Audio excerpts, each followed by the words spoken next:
बिस्मिल्लाहिर्रहमानिर्रहीम। अस्सलाम वालेकुम। जो 11 अप्रैल 2026 को भी जेएसटी का जूनियर साइंस टीचर का पेपर हुआ था, उसका जो मैथमेटिक्स का पोर्शन है उसको हम डिस्कस कर रहे हैं। यहाँ पर मैं सवाल डिस्कस करूंगा और सवाल का आंसर डिस्कस करूंगा, सोल्यूशन डिस्कस करूंगा। आप खुद से अपने क्वेश्चन पेपर को सामने रखें और ऑप्शंस बाकी मैं नहीं डिस्कस करूंगा, जो राइट ऑप्शन होगा वही मैं आपको जो है बताता जाऊंगा। अच्छा, 77 नंबर क्वेश्चन था पहला। उसमें सवाल ये था कि Junaid okay, Junaid and Sarfaraz have singing every class 4th day and 10th day respectively. They were both together today, they will be together again after. अच्छा, अब ये सवाल ये है कि जो जुनेद है आपके पास, वो हर 4 दिन बाद जो है ना वो सिंगिंग करता है, एवरी 4 डे। अच्छा, और हमारा जो सरफराज भाई है वो जो है वो हर 10वें दिन पर जो है आकर जो है वो सिंगिंग करता है। अच्छा, अब अगर आज के दिन पर दोनों साथ थे तो दोबारा ये कब साथ होंगे? अच्छा, यहाँ पर मैं जुनेद रख लेता हूँ और यहाँ पर मैं सरफराज। अच्छा, जुनेद ने आज अगर सिंगिंग की है तो ये 4 दिन बाद दोबारा करेगा, यहाँ पर आकर दोबारा आ जाएगा। अच्छा, अगर सरफराज ने आज सिंगिंग की है तो ये फिर कितने दिन बाद आएगा? ये फिर आ जाएगा 10 दिन बाद। 6, 7, 8, 9, 10 आफ्टर 10 days। 1, 2, 3, 4, 5, 6, 7, 8, 9, 10 10th डे पर आ जाएगा। अच्छा, ये दोबारा कब आ जाएगा? ये 8वें दिन पर आ जाएगा। ठीक, फिर ये दोबारा कब आ जाएगा? 12वें दिन पर आ जाएगा। ठीक, यहाँ पर आकर इस तरीके से ये कब कोइंसाइड करेंगे? तो जब 20वां दिन आ जाएगा ना यहाँ पर, उस दिन पर ये भी आ जाएगा जुनेद भी, और उसी दिन पर ये सरफराज भी आ जाएगा। आप इसको आगे लेकर जाएं, इसको भी सीक्वेंस को। अच्छा, ये एक तरीका है मैनुअल करने का। दूसरा तरीका ये है कि इसको आप सोच सकते हैं कि आज अगर जुनेद आया हुआ है तो जुनेद फिर 4 दिन बाद 8वें दिन पर आ जाएगा, फिर 12वें दिन पर आ जाएगा, फिर 16 पर आ जाएगा, इसी तरीके से। और जो सरफराज है ये अगर आ जाए तो ये 20वें दिन आ जाएगा, फिर 30वें दिन आ जाएगा, इस तरह से। अच्छा, अब ये मल्टीपल ऑफ 4 है, ये मल्टीपल ऑफ 10 है, तो सबसे पहला कहां पर ये कोइंसाइड करते हैं? तो ये 20 पर कोइंसाइड करते हैं, और ये जिस पॉइंट पर कोइंसाइड करते हैं वो बेसिकली एलसीएम होती है इन दोनों नंबर्स की, 4 और 10 की। तो ये एलसीएम की एप्लीकेशन थी, एलसीएम ऑफ 4 और 10। ये जब आप निकालेंगे तो यू विल गेट 20, राइट? तो इसका राइट आंसर ये 20 रहेगा, जो कि ऑप्शन सी था। अगले सवाल पर चलते हैं। द क्वेश्चन वाज 78 नंबर पर। ये बिल्कुल सीधा एक डेफिनेशन दी हुई है उन्होंने। The amount of money initially deposited into an account और amount of money borrowed from a lender is called. अच्छा, ये डेफिनेशन है प्रिंसिपल अमाउंट की, ठीक है ना? आप किसी बैंक में जाते हैं, अकाउंट में जो पैसे रखवाते हैं सबसे पहले, फिर उसके ऊपर इंटरेस्ट लगता है, फिर वो पैसा बढ़ता है या नहीं इंटरेस्ट लगता है, अनदर स्टोरी। लेकिन जो आप अमाउंट डिपॉजिट करवाते हैं या किसी से आप बारो करते हैं, that is the principal amount, right? That's the definition simply, there is nothing to discuss more. अच्छा, अब सवाल है कि shopkeeper marks his goods 20% above the cost price and offers a 15% discount. His gain profit is। अच्छा, एक बंदा है दुकानदार। सवाल इस तरह से, एक दुकानदार है, उसके पास गुड्स है या उसके पास सामान है कोई पर्टिकुलर किस्म का, एक डब्बा है ऐसे समझे, इसके अंदर कुछ सामान पड़ा हुआ है जो उसने बेचना है। पूरा डब्बा किसी भी चीज का हो सकता है। इसकी जो भी प्राइस थी उसको मैं एक्स कर देता हूं। अब दुकानदार भाई साहब क्या करते हैं, जो भी प्राइस है इसको वो 20% बढ़ा देते हैं। यानी इसकी अब जो यहाँ पर जो टैग लगा देगा नया, जो दुकानदार यहाँ पर जो प्राइस टैग लगाएगा वो ये टैग होगा x प्लस 20% ऑफ x। 20% का मतलब है 20 डिवाइड बाय 100 इंटू एक्स। या इसको आप सिंप्लीफाई करके लिखें तो ये बन जाएगा आपका 120 डिवाइड बाय 100 इंटू एक्स। या इसको आप लिख सकते हैं 1.2x if I am not wrong, right? अच्छा, ये वो प्राइस है जो दुकानदार ने 20% बढ़ा दी है। एक्चुअल रकम इसकी x है, ठीक है ना। अच्छा, अब वो कहता है कि ये इसने प्राइस सेट कर दी। अब कहता है कि shopkeeper marks his goods 20% about the cost price, जो कास्ट प्राइस एक्स है उससे 20% अबाउ, एंड ऑफर्स 15% डिस्काउंट। अब उसने ये लेबल लगा दिया। अब एक बंदा आ जाता है जो कि कहता है भाई मुझे ये वाला डब्बा चाहिए, इसमें जो भी पड़ा हुआ है ये मुझे चाहिए। तो वो कहता है चले मैं 15% आपको डिस्काउंट दे देता हूँ। तो अब वो ये जो रकम न्यू उसने बनाई हुई है ना 20% बढ़ा के 1.2x, इसका परसेंट 15% इसका जो है ना वो डिस्काउंट करेगा, यानी 15% ऑफ दिस 1.2x। अच्छा, अब हम देखते हैं कि ये क्या क्वांटिटी बन जाती है। अच्छा, फिर सवाल ये है कि हिज गेन प्रॉफिट कितना है उसको फिर देखते हैं हम। तो ये बन जाएगा 1.2x minus 15/100 into 1.2x, right. अच्छा, इसमें से अगर आप इसको थोड़ा सा केयरफुली देखें तो I can write this 1.2x, इसको कॉमन ले लें तो ये 1 माइनस ये जो 15/100 है, ये 1.2x कॉमन आ गया तो ये यहाँ पर 1 बच जाएगा। ये कॉमन आने के बाद ये 15/100 जो है इसको 0.15 मैं लिख सकता हूँ, राइट, 0.15, राइट। अच्छा, अब क्या करना है, ये आ जाएगा आपके पास 1.2x और ये जब आप माइनस करेंगे 1 में से तो ये आ जाएगा 0.85। अच्छा, इसको आप जब मल्टीप्लाई करते हैं तो ये आपके पास आ जाएगा 1.02x। अच्छा, ये जो अब ये वो अमाउंट है, ये वो प्राइस है जिसमें वो बेचेगा। इनिशियल प्राइस x थी जो कि दुकानदार को पता था, उसने 20% बढ़ा दी थी, ठीक है ना, लेकर आया था x पर, उसने 20% बढ़ा के 1.2x कर दी थी। अब जब बंदा आया तो वो दुकानदार भाई साहब ने इस 1.2 के ऊपर उसको डिस्काउंट दिया, ठीक। अब डिस्काउंट देने के बाद उसकी प्राइस ये बन जाती है।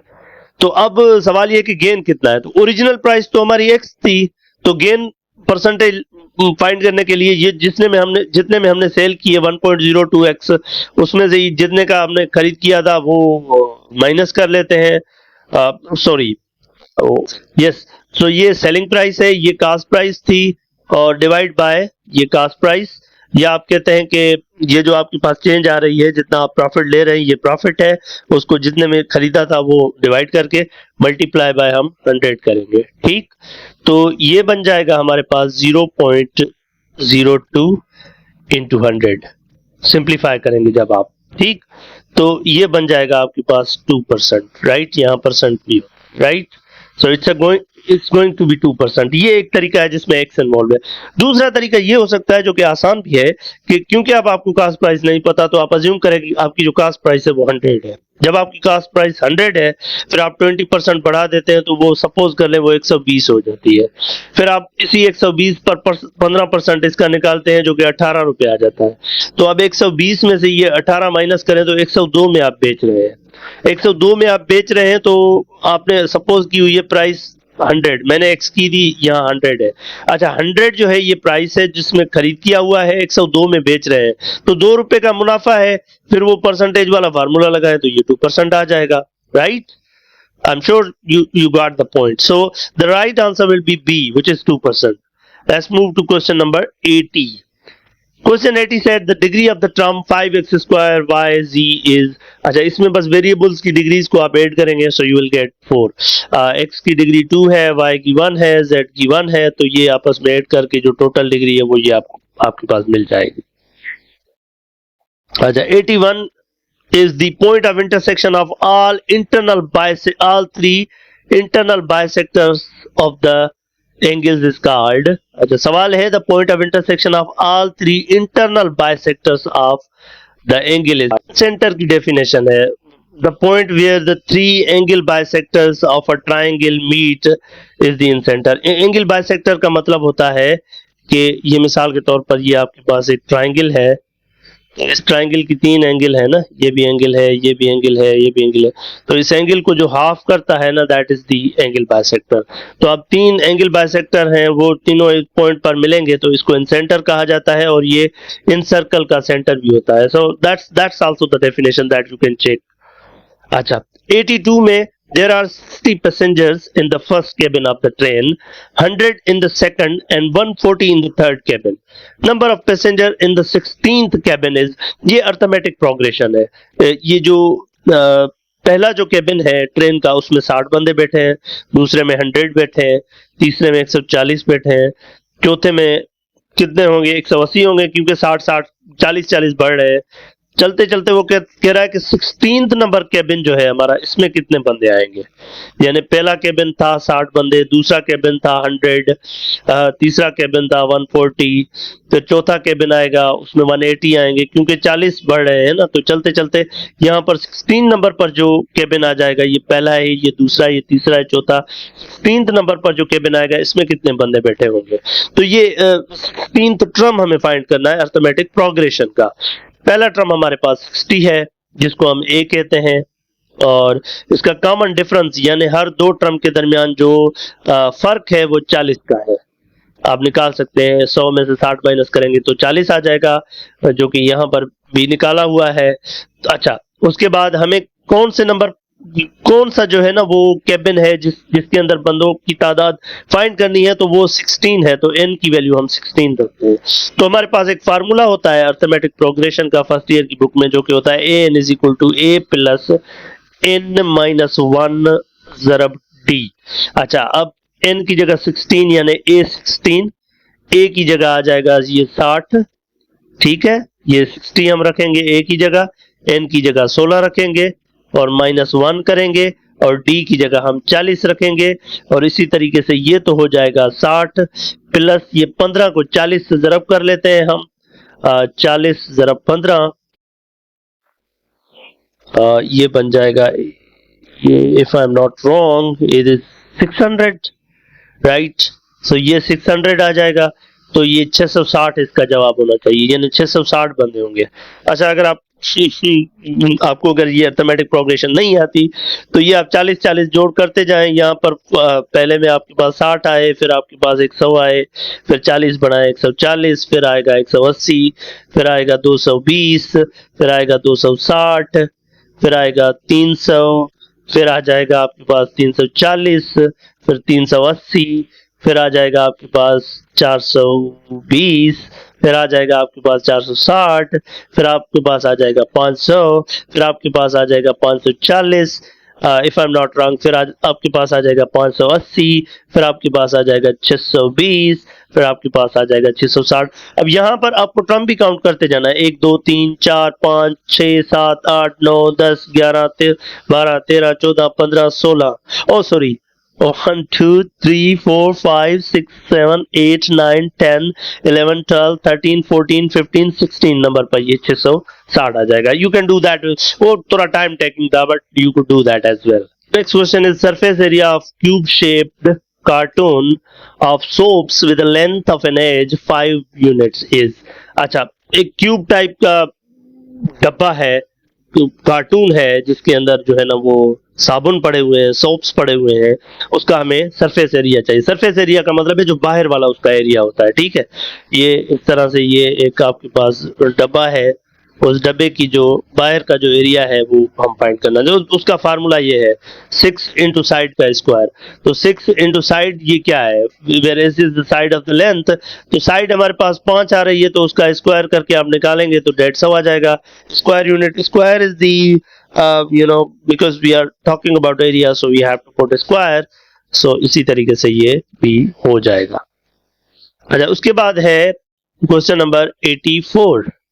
सवाल है, I have to work for 500 minutes a day at my workplace. If I reach at 9:15 AM today, then I should leave 8। अच्छा, ये 500 मिनट है हमारे पास, ठीक है ना।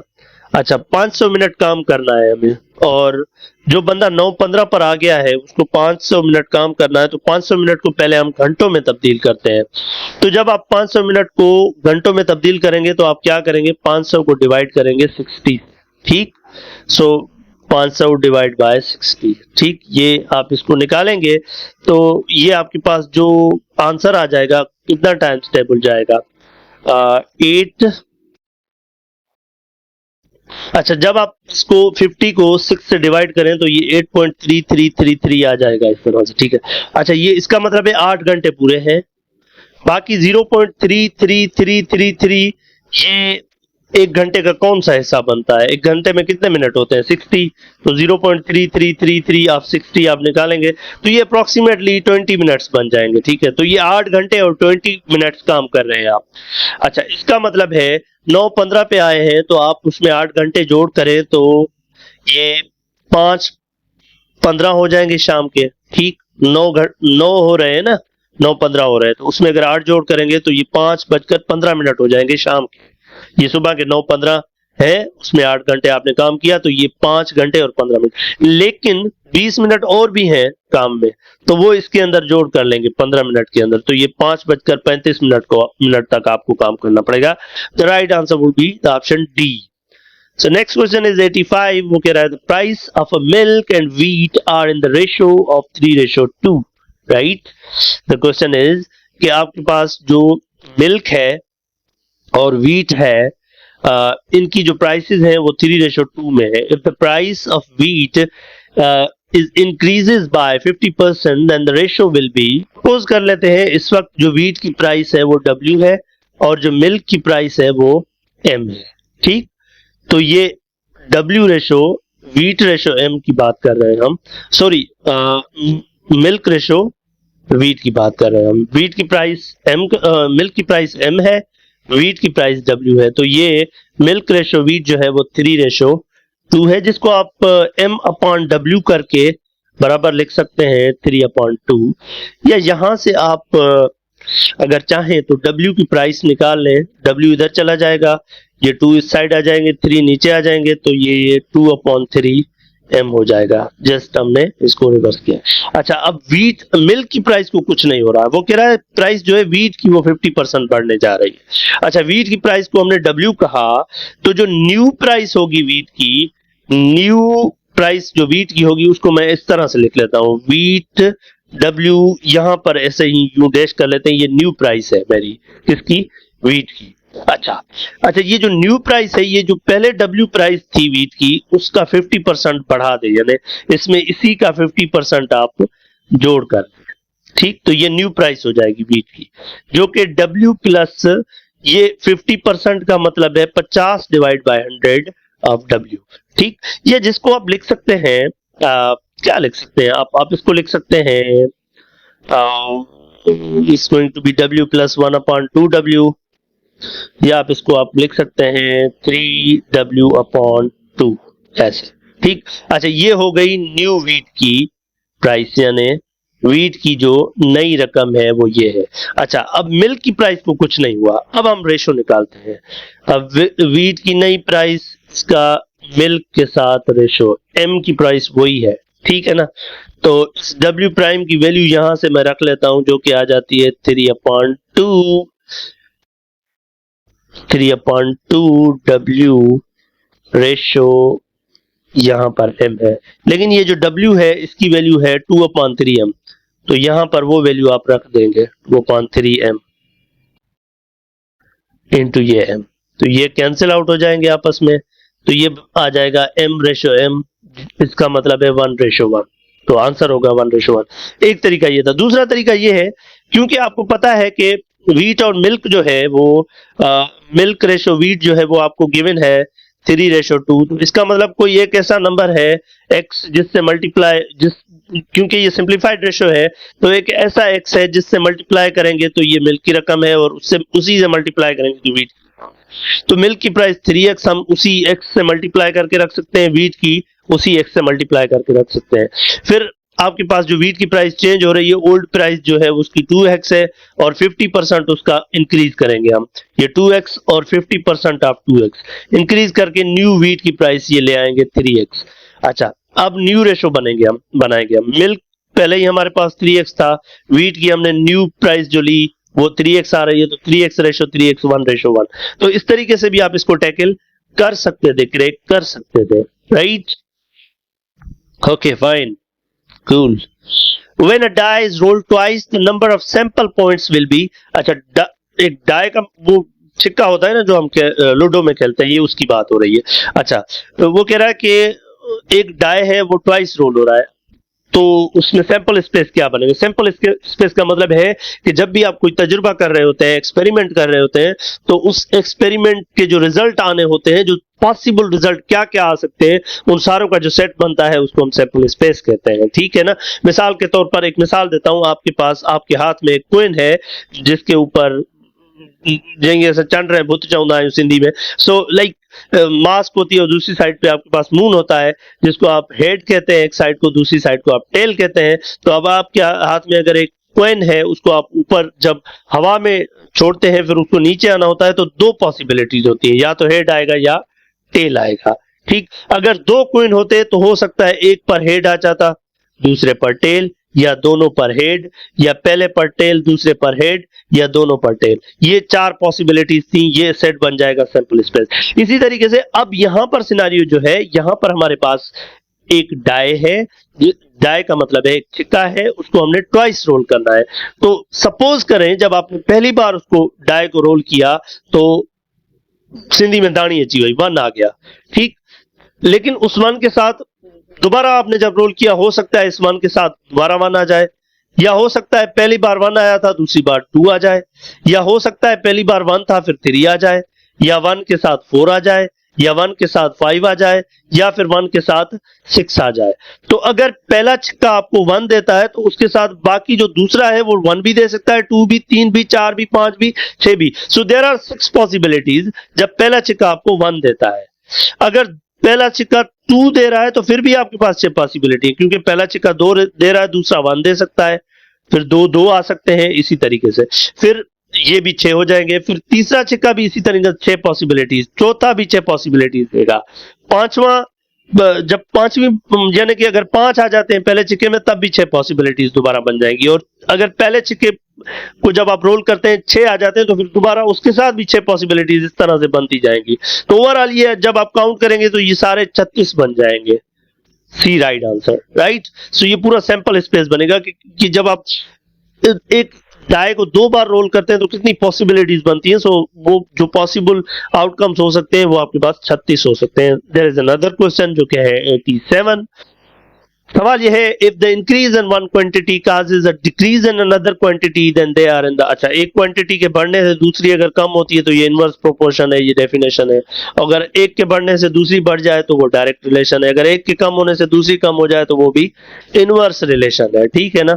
अच्छा, इनवर्स रिलेशन का कोई एक एग्जांपल, मिसाल के तौर पर कोई काम है, आप उस पर जो है ना वो एक बिल्डिंग बनानी है आपने, और दो बिल्डिंग बनानी है, चले इस तरह से कर लेते हैं, लेकिन एक ही शेप की बिल्कुल सेम। यहां पर आप 15 बंदे लगा देते हैं और यहां पर आप जो है ना 20 बंदे, तो टाइम कम कहां पर लगेगा? यहां टाइम कम लगेगा और यहां पर टाइम ज्यादा लगेगा। ऐसा क्यों है? क्योंकि आपने बंदों को बढ़ाया है तो अब टाइम कम लगेगा। कम तो वही है ना। तो अगर एक क्वांटिटी को बढ़ाने से दूसरी कम हो रही है तो ये एक इनवर्स रिलेशन है। अगर एक को कम करने से दूसरी बढ़े, ये भी इनवर्स रिलेशन है। यानी दोनों की सेम डायरेक्शन हो तो डायरेक्ट, अगर दोनों की अपोजिट डायरेक्शन हो तो इनवर्स रिलेशन। सो ये डेफिनेशन है and the right answer will be B. Then we have 88 question जो कि लास्ट क्वेश्चन था, the root of the equation x square minus 4x plus 16 is equal to 0 are. अच्छा, quadratic equation के roots की nature की बात हो रही है, नेचर ऑफ रूट्स। ठीक, तो नेचर ऑफ रूट की जब भी बात होगी आप डिस्क्रिमिनेंट फाइंड करते हैं। डिस्क्रिमिनेंट क्या होता है? I will talk a little bit about it. अच्छा, डिस्क्रिमिनेंट ये होता है, अगर आपके पास एक क्वाड्रेटिक इक्वेशन है x square plus b x equal to 0, तो इसका डिस्क्रिमिनेंट डी जो है वो बराबर होता है, पहले आप बी का स्क्वायर करते हैं माइनस 4ac। ओके, यहां पर ये 1 है तो a की वैल्यू 1 आ जाएगी, b की वैल्यू यहाँ x वाली जो है वो -8 है तो b की वैल्यू -8 आ जाएगी। अच्छा, c की वैल्यू 16 है तो ये 16 आ जाएगा। अच्छा, अब हम इसका d फाइंड करते हैं, discriminant b square minus 4ac।